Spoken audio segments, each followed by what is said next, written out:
Shalom, shalom, bien-aimés dans le Seigneur, que la grâce et la bénédiction de notre Seigneur Jésus-Christ soient votre partage. Bien-aimés, je viens à vous à travers notre moment d'enseignement, notre première partie bien sûr d'enseignement, en ce qui concerne le modérateur et la modération. Bien-aimés dans le Seigneur, nous avions, par la grâce du Seigneur, constaté que quand nous parlons de ce point de vue, il y a beaucoup de pensées, il y a beaucoup des expositions doctrinales, notamment des arguments qui suscitent aussi des divergentes. Et donc, bien-aimés dans le Seigneur, le modérateur et la modération semblent être oubliés aussi, un ministère oublié dans l'Église. La première des choses que nous devions savoir, c'est qui est un modérateur et c'est quoi la modération. Parce qu'il y a de ces gens qui sont modérateurs, il y a de ces gens qui sont modératrices, mais ils ne savent pas le corpus, l'ambigu ou encore cette missiologie qu'incarne la mission de la modération ou encore du modérateur. Par la grâce de Dieu, nous voulons vous donner quelques définitions. D'abord, nous voulons commencer avec le modérateur. C'est qui un modérateur? Le modérateur est une personne qui conduit un culte. Quand vous êtes modérateur, quand vous êtes une modératrice, vous êtes une personne, vous êtes devant le prêchoir, vous êtes devant l'assemblée et vous avez reçu une tâche spécifique, c'est-à-dire conduire le culte. Et la modération, par définition, la modération est la liturgie du culte à travers un moment de requête, de chant et de sermon. Quand nous sommes dans la modération, il y a 3 étapes particulières que nous devions retenir. La première étape, c'est le moment de requête, là où le modérateur ou la modératrice est en train de donner les sujets ou encore les requêtes de prière pour que l'assemblée puisse s'adapter en priant. Et la seconde étape, c'est l'étape des chants, autrement les cantiques, là où il y a l'atmosphère de l'adoration, il y a l'atmosphère de la louange. Et enfin, la troisième étape, c'est l'étape là où il y a le sermon, c'est-à-dire là où il y a la prédication, là où il y a le prédicateur, l'homme de Dieu, et il va faire son apparition pour parler de la part du Seigneur. Alors, bien-aimés dans le Seigneur, nous voulons souligner un point très important. Et le point que nous voulons souligner est que la modération dans l'Église n'exige pas forcément un sexe masculin, même le sexe féminin peut aussi modérer. Je répète encore, la modération dans l'Église n'exige pas forcément un sexe masculin. Même le sexe féminin peut aussi modérer. Il y a certaines personnes, il y a certains hommes de Dieu qui se disent que non, la femme ne peut pas modérer, la femme ne peut pas conduire les hommes. Là où il y a des femmes, plutôt là où il y a des hommes, la femme ne peut pas avoir une certaine autorité. Nous entendons un peu de partout. Alors, nous comprenons que le vrai problème est le ministère de la femme. Alors, nous voulons vous éclairer sur ce point en vous disant que Dieu n'a pas un problème avec les femmes dans l'Église, même dans le ministère. Il n'y a aucun verset biblique dans la Bible qui nous dit que la femme ne peut pas avoir un ministère. Il n'y a aucun verset.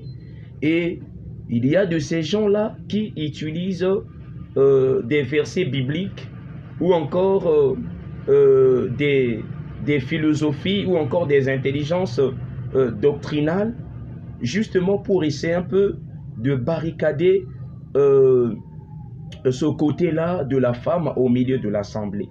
Si Dieu avait un problème avec les femmes, alors le Messie, qui était le Seigneur Jésus, il allait descendre lui-même. Il ne pouvait pas venir dans le ventre d'une femme, parce que quand nous lisons la Bible, le prophète a fait son apparition et il a déclaré que la Vierge deviendra enceinte et la Vierge enfantera. Et là déjà nous voyons l'utilité de la femme en ce qui concerne les choses de Dieu. Quand Dieu a créé Adam, il y a un moment donné, Dieu a dit qu'il n'est pas bon que l'homme soit seul. Alors Dieu va créer une aide semblable à lui. Et c'est à partir de ce moment, Dieu va créer la femme qu'on appelle Ève. Là, je suis dans Genèse chapitre 2, je pense le verset 18. Et donc, la venue de Ève était aussi une contribution dans la vie de l'homme. Alors, la création de la femme n'a pas seulement été créée pour être une satisfaction sexuelle. La femme n'a pas été créée pour être à l'écart. Mais la femme a été aussi créée pour prendre part aux choses de Dieu. Dans le livre de Galates chapitre 3, je pense le verset 28, là où l'apôtre Paul est en train de parler qu'il n'y a ni homme, ni femme, ni juif, ni grec, ni esclave, ni libre, car tous sont un en Jésus, parce qu'ils étaient baptisés. Et ils ont tous reçu le baptême.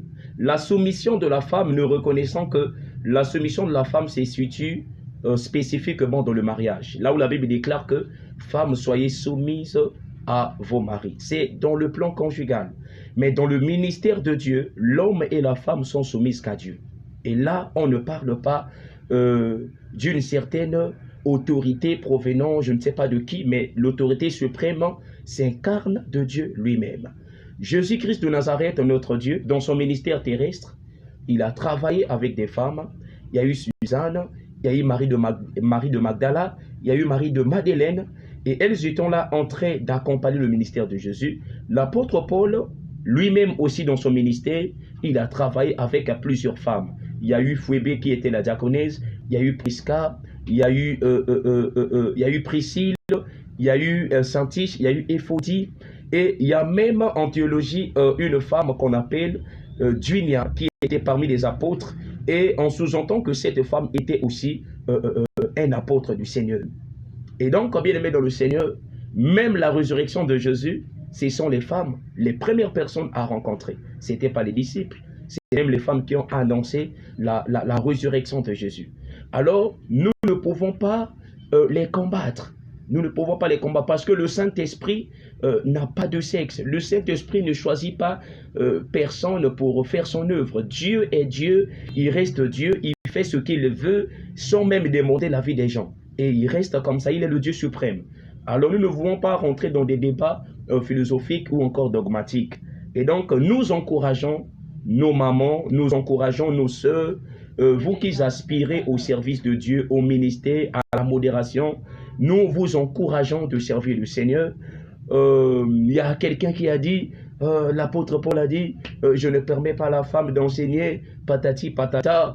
Alors, écoutez-moi très bien, vous savez, quand l'apôtre Paul parle, il faut bien lire l'apôtre Paul, parce que quand nous lisons les épîtres de Paul, nous constatons même qu'il y a certains arguments que Paul parlait de lui-même. Ce n'était pas la pensée de Dieu. Ce n'était pas quelque chose qui provenait indirectement de Dieu, mais c'était sa conscience, c'était son intelligence, c'était sa sagesse, c'était une prise, une mise en garde, si je peux dire. Alors Paul, il y a de ces choses, il parlait selon lui. Quand Paul dit « je ne permets pas à la femme », par exemple, je peux dire que je ne veux pas que la sœur Brigitte chante ce dimanche. Est-ce que je fais de cela catégoriquement la pensée de Dieu ou encore la révélation de Dieu? Dans la francisation, je, c'est un pronom personnel qui exprime un souhait, le fait de donner son avis, donner son constat, donner son opinion. Et quand Paul parlait de cela,